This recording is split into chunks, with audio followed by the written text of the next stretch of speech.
Assalamualaikum warahmatullahi wabarakatuh.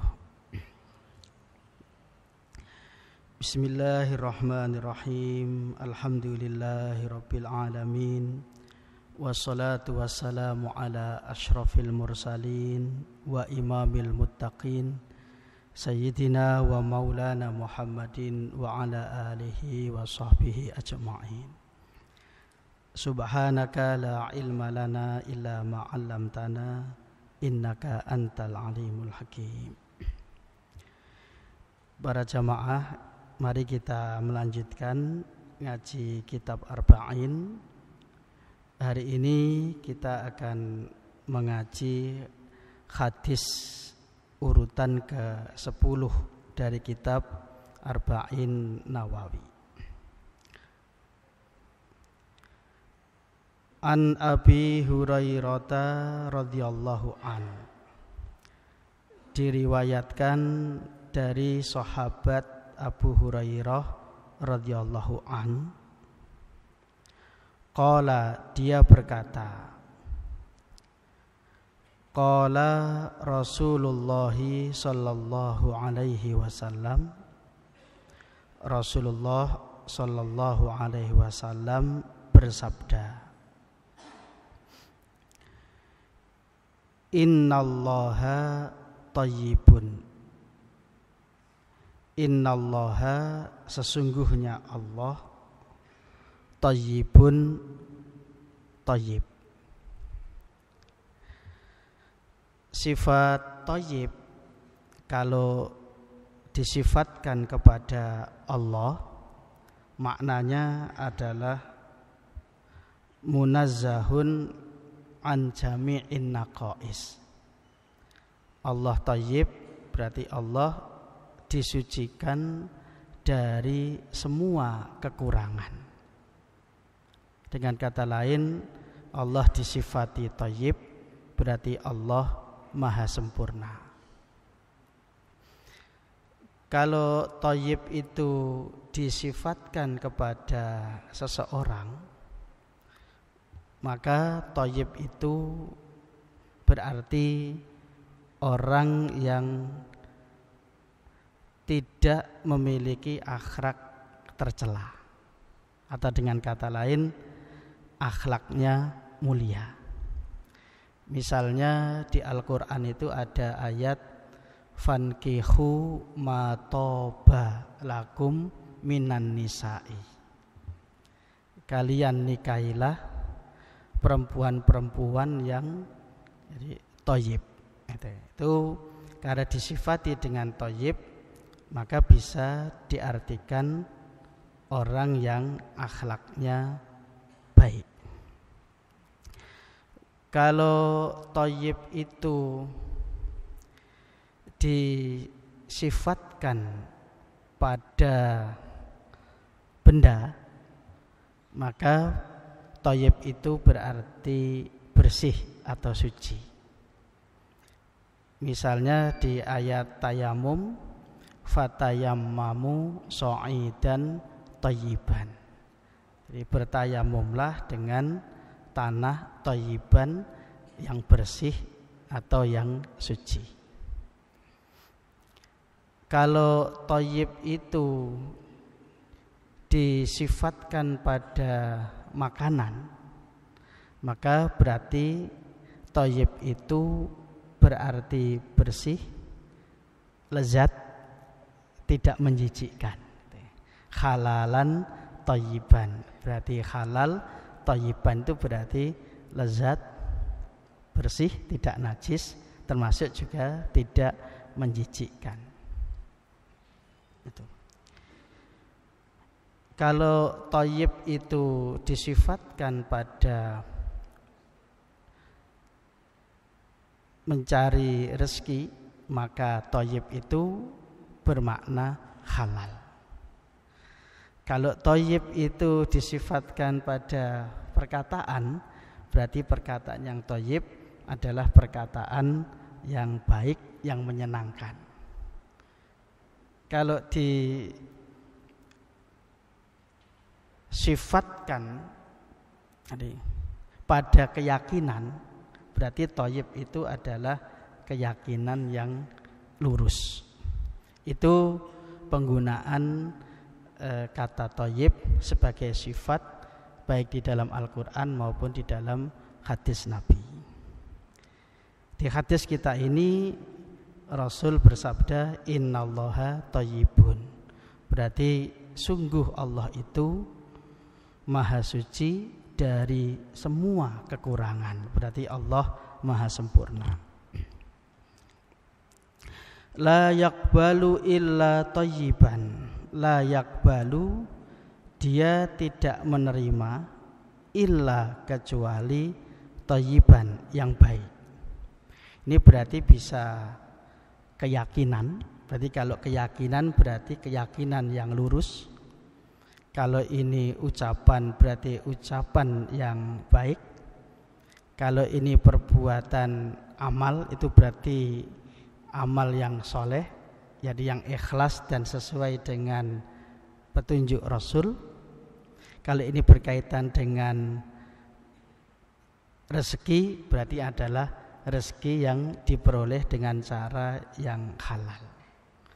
La yaqbalu illa thayyiban. Dia tidak menerima, berarti tidak meridhoi illa kecuali apa saja, baik itu keyakinan, ucapan, amal, termasuk juga infak, kecuali thayyiban yang disifati dengan thayyib, yaitu kalau berkaitan rezeki adalah yang halal. Di dalam hadis Nabi, kalau Nabi itu mengatakan Allah tidak menerima, itu ada dua macam.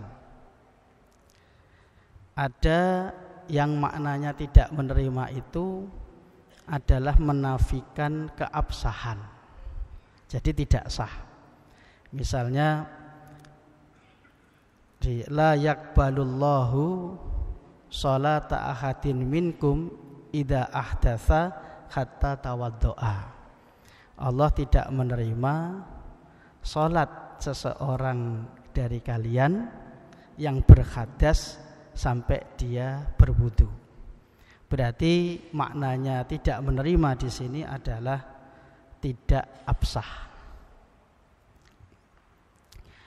Bisa juga layak balu di dalam hadis itu maknanya adalah tidak memberi pahala. Bukan tidak sah, tapi tidak memberi pahala. Artinya tetap sah, cuma tidak diberi pahala.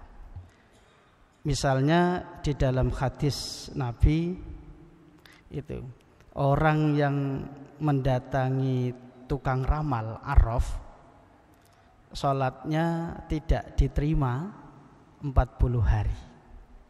Tidak diterima di hadis ini maknanya adalah tidak dipahalai, bukan tidak sah. Sholatnya tetap sah karena terpenuhi syarat dan rukunnya, tetapi tidak dipahalai. Artinya tidak dipahalai itu sholat fardu itu ditetapkan dalam agama kita sebagai kafarat, tebusan dosa-dosa kecil, dan itu adalah pahalanya sholat fardu. Sholat fardu yang tidak dipahalai berarti sholat fardu yang dikerjakan itu tidak bisa menjadi kafarat penghapus dosa-dosa kecil, hanya sebagai penggugur kewajiban karena telah mengerjakan perintah. Itu makna layak balu yang kedua, yaitu tidak dipahalai tapi tetap sah, absah karena kewajiban telah gugur sebab perintah sudah dikerjakan. Tapi kalau ya layak balu yang pertama itu maknanya adalah tidak absah. Jadi di dalam hadis ada dua makna Allah tidak menerima. Ada yang tidak absah, otomatis juga tidak dipahalai. Ada yang hanya tidak dipahalai tapi tetap absah gitu. Wa innallaha amaral mu'minina, dan sesungguhnya Allah amara memerintahkan al-mu'minina orang-orang mukmin bima amara bihi al-mursalin, dengan apa yang dia perintahkan kepada para rasul. Sabda Rasul ini menunjukkan bahwa para rasul dan umatnya itu sama di dalam ibadah.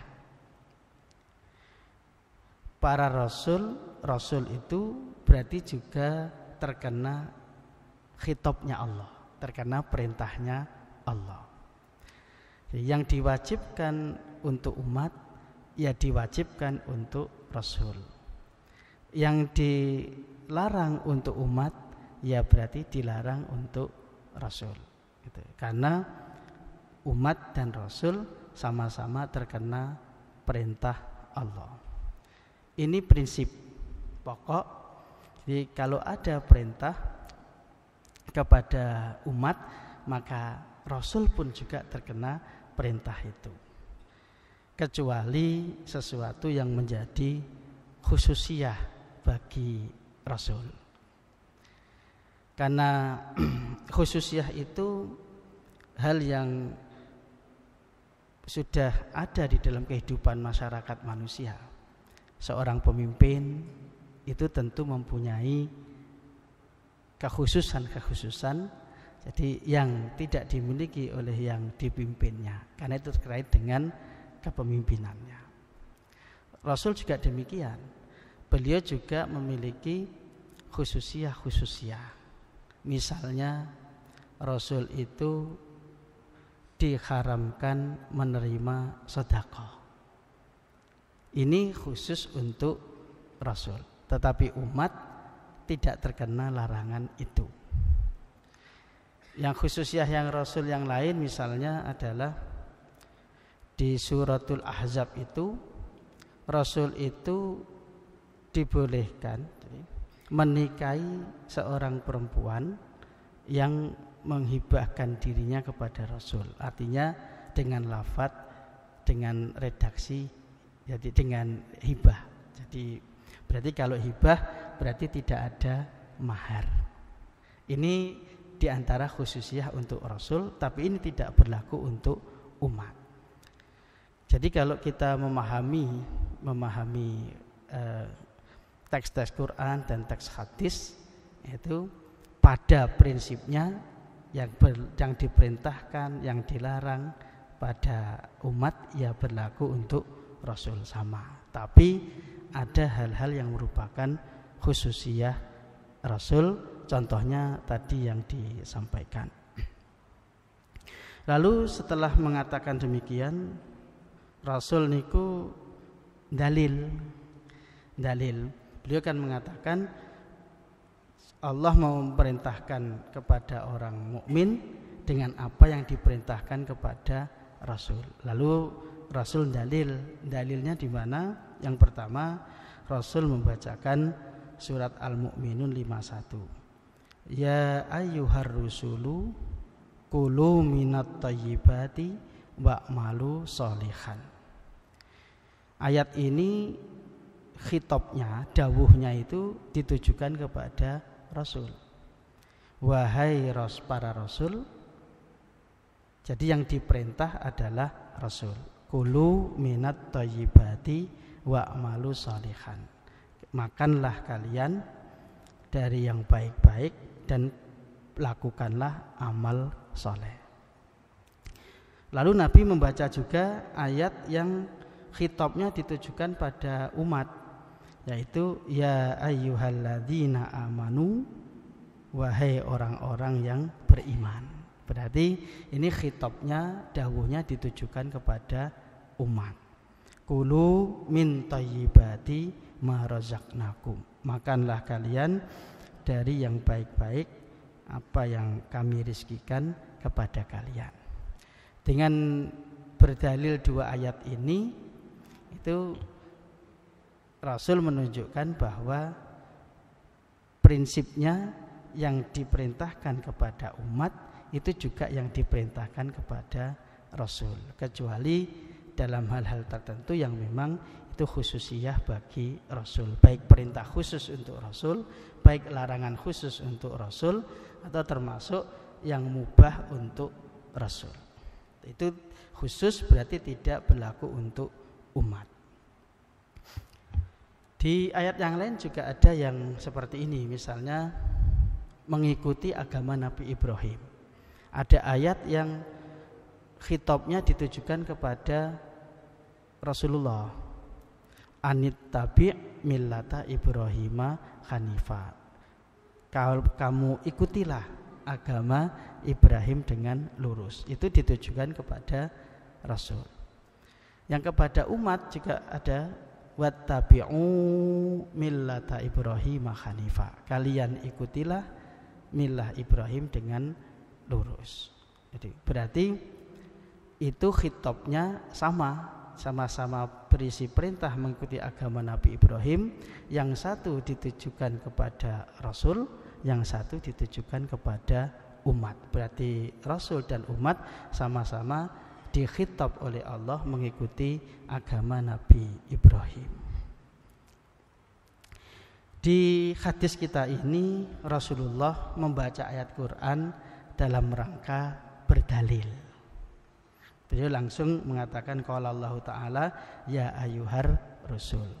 Karena itu kalau kita berpidato kemudian menyebut di depan qala Allah Ta'ala, langsung saja membaca ayatnya, tidak pakai a'udzubillahi minasyaitonirrajim. Sebab kalau pakai a'udzubillahi minasyaitonirrajim itu kalimatnya jumbo. Qala Allah Ta'ala, Allah Ta'ala berfirman, aku berlindung kepada Allah. Itu menjadi jumbo. Makanya Nabi kita ketika dalil itu dia langsung qala Allah Ta'ala ya ayyuhar rusulu kulu minat thayyibati wa'malu sholihan. Tsumma dzakarar rajula. Tsumma kemudian Rasulullah itu memberikan gambaran ar-rajula tentang seseorang. Ya, ar-rajula itu artinya orang laki-laki, tapi dalam teks-teks jadi hadis itu biasa digunakan yaitu mencakup laki dan perempuan. Makanya lebih tepat kalau ini dimaknai seseorang. Yutilus safar, dia menempuh perjalanan panjang. As'ath, rambutnya kusut.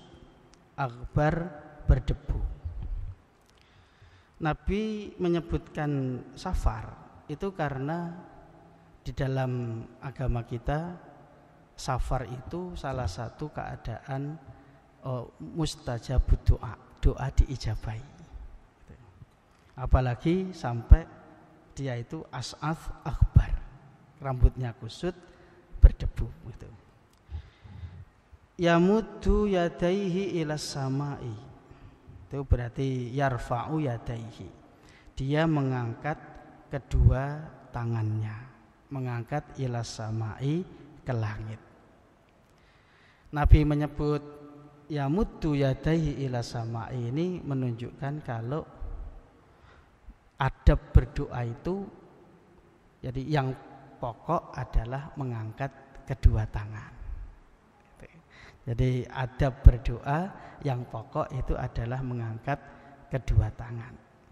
Ya muddu ya, di hadis yang lain kan juga disebutkan, di hadis yang lain kan juga disebutkan innallaha hayyun karimun yastahyi min abdi ayyarfa ilaihi kaffaihi tsumma yarudduhuma sifran. Jadi kalau orang itu mengangkat kedua tangannya itu Allah tidak akan menolaknya hingga dia tidak mendapatkan hasil.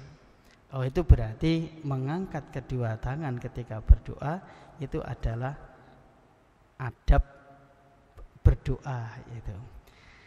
Memang di dalam keadaan tertentu tidak mengangkat tangan. Di dalam hadis misalnya ketika khutbah mengangkat jari isyarat dengan jari telunjuk gitu. Artinya kalau khotib mengangkat kedua tangannya ketika berdoa, dia menggunakan jadi cara adab pokok dalam berdoa. Kalau dia berisyarat dengan telunjuknya berarti mengamalkan hadis yang khusus. Berarti dua-duanya tidak bisa diingkari. Gitu. Dua-duanya bisa, baik mengangkat tangan ataupun berisyarat dengan telunjuk. Itu kalau khutbah. Karena pada pokoknya adab berdoa itu adalah mengangkat kedua tangan. Di hadis juga banyak itu. Ketika Nabi istisqa mengangkat tangannya lebih tinggi sehingga kelihatan putih ketiaknya dan sebagainya. Ilas samai, ke langit. Di syarahnya Ibnu Hajar Al-Haythami, Nabi menyebut mengangkat kedua tangannya ke langit, itu menunjukkan kalau kiblatnya doa adalah langit. Kalau kiblatnya sholat adalah Masjidil Haram, kalau kiblatnya doa adalah sama atau langit, begitu. Jadi situ. Dan itu adalah istilah baku. Makanya di Quran itu Ar-Rahmanu 'alal 'arsy istawa. Yang seperti itu tidak usah di dalam-dalamkan, karena itu adalah bahasa resminya seperti itu. Jadi ya muddu yadai ilas sama. Juga tidak usah dibahas ini apa dibahas di dalam-dalamkan, karena itu adalah kiblatnya doa itu. Ya muddu yadaihi ilas sama. Kalau kiblatnya salat adalah ke Ka'bah, Masjidil Haram. Ya Rabbi, ya Rabbi, wahai Tuhanku, wahai Tuhanku, gitu. Dia mengulangi menyebut Tuhannya, ya Rabbi, ya Rabbi. Di Quran itu kan ada juga yang ayat yang isinya kan doa-doa itu. Rabbana, Rabbana, Rabbana sampai 5 kali. Rabbana, Rabbana itu. Terus kemudian baru setelah 5 kali fastajabah, lalu Allah mengijabahi. Itu ada ulama yang mengambil kesan, jadi kalau sudah ya Rabbana diulangnya 5 kali itu mustajabah. Itu kesan yang diperoleh oleh sebagian ulama. Karena itu termasuk wasilah. Nah, di Quran ada yang Rabbana, Rabbana, Rabbana itu 5 kali, baru kemudian setelah 5 kali fastajabah, lalu Allah mengijabahi. Oh berarti kalau 5 kali diulang itu diharapkan mustajabah. Itu kesan yang didapatkan oleh sebagian ulama. Wa mat'amuhu haramun wa mashrabuhu haramun. Wa mat'amuhu dan makanannya haram, wa mashrabuhu haramun dan minumannya haram. Wa malbasu haramun dan pakaiannya haram. Artinya diperoleh dengan cara yang haram. Wa ghudhiya bil haram, dan dia ditumbuhkan dengan yang haram. Ghidha itu bisa berarti tidur, bisa berarti obat. Karena tumbuhnya seseorang itu kalau tidak dengan tidur, itu orang itu tidak bisa tumbuh. Leres Pak Rusdi nggih. Nggih kan gitu. Jadi kalau tidak tidur itu katanya para ahli kan pertumbuhan seseorang itu. Terus kembali sehat lagi juga dengan tidur. Makanya ghudhiya ini artinya ya bisa tidur, bisa berobat. Kalau wa ghudhiya bil haram, kalau diartikan tidur, ya dia tempat tidurnya saja diperoleh dengan haram. Obatnya saja juga diperoleh dengan haram. Wa ghudhiya bil haram. Terus kemudian Nabi mengatakan fa anna yustajabu lidzalika. Maka bagaimana dia diijabahi? Oh berarti Nabi menyebut orang yang safar mengangkat kedua tangannya ke langit, terus kemudian berulang kali menyebut Tuhannya, itu kan sebab-sebab mustajabah doa. Tapi pakai makanannya haram, minumannya haram dan seterusnya, itu adalah sebab-sebab atau penghalangnya doa. Tapi Nabi menyebut anna, bagaimana diijabahi. Nabi tidak mengatakan la yustajabu. Jadi Nabi tidak mengatakan la yustajabu. Kalau dikatakan la yustajabu berarti tidak akan diijabahi. Jadi kalau la yustajabu lidzalika berarti maknanya mustahil diijabahi. Tapi kalau anna yustajabu lidzalika berarti itu maknanya adalah istib'ad, jauh dari diijabahi, tapi ya masih mungkin.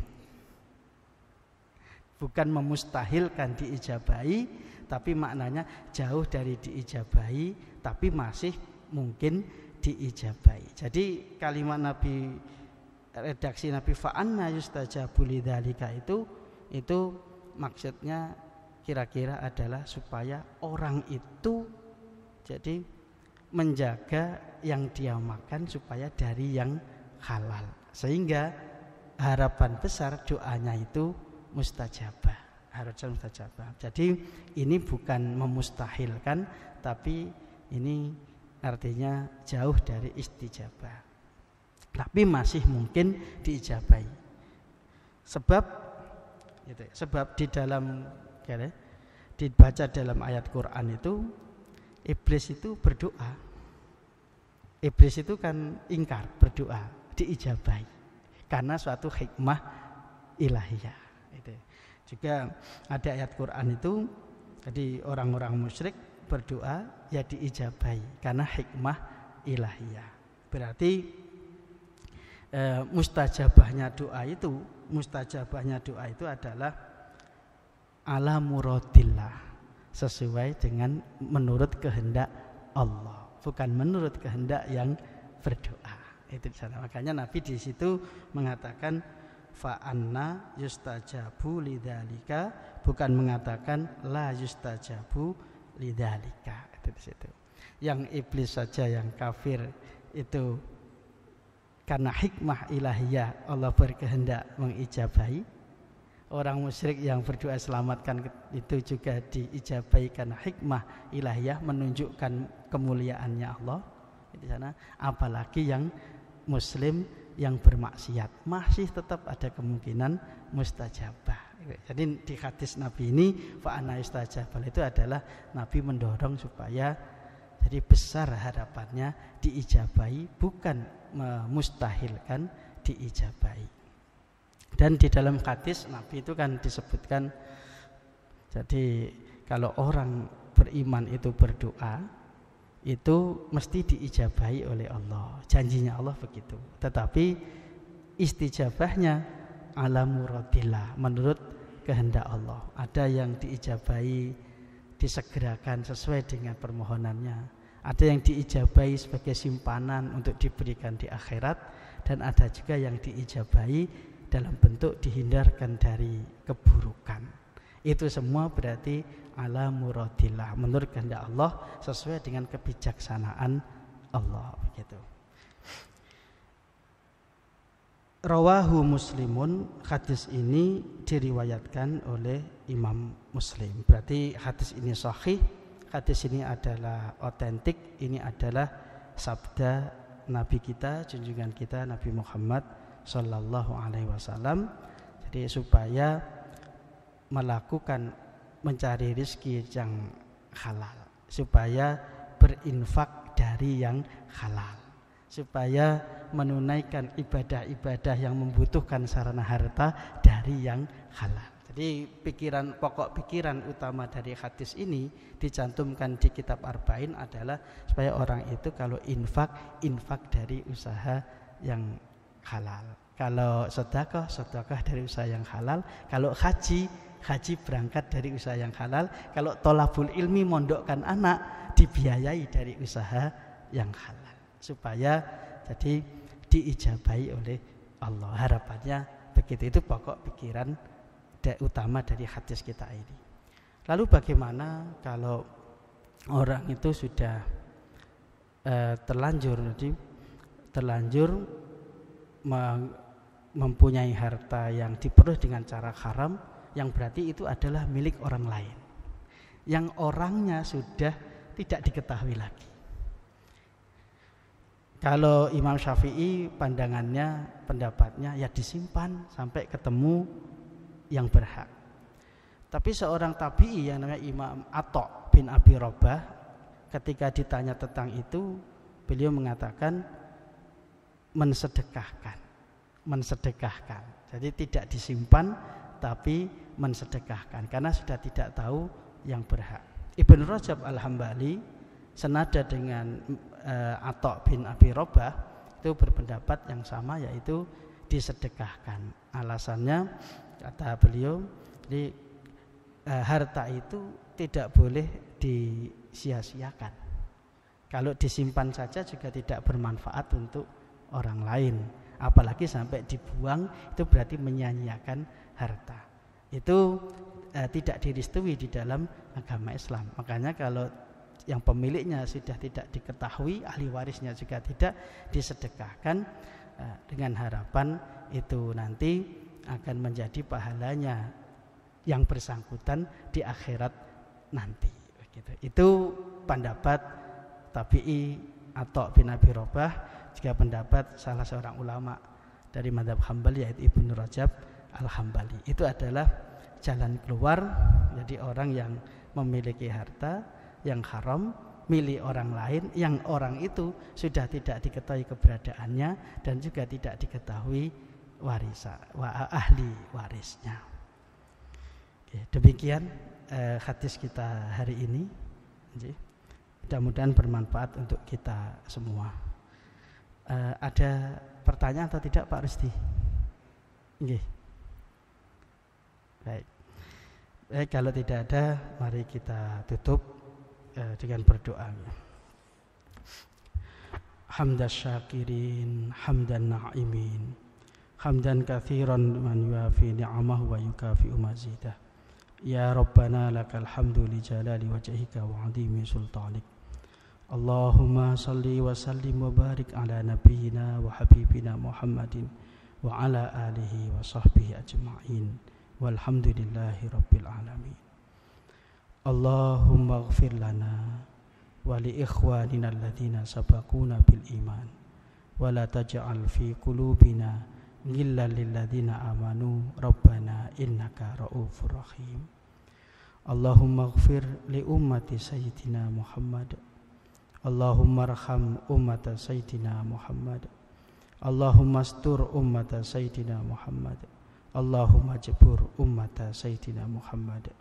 Allahumma rabbana atina fid dunya hasanah wa fil akhirati hasanah wa qina adzabannar wa adkhilnal jannata ma'al abrar ya aziz ya ghafar ya rabbal alamin.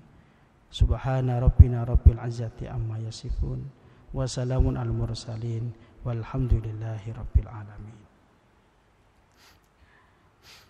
Subhanakallah bihamdik asyhadu an la ilaha illa anta astaghfiruka wa atubu ilaik. Wabillahi taufiq wal hidayah wa ridha wal inayah. Assalamualaikum warahmatullahi wabarakatuh.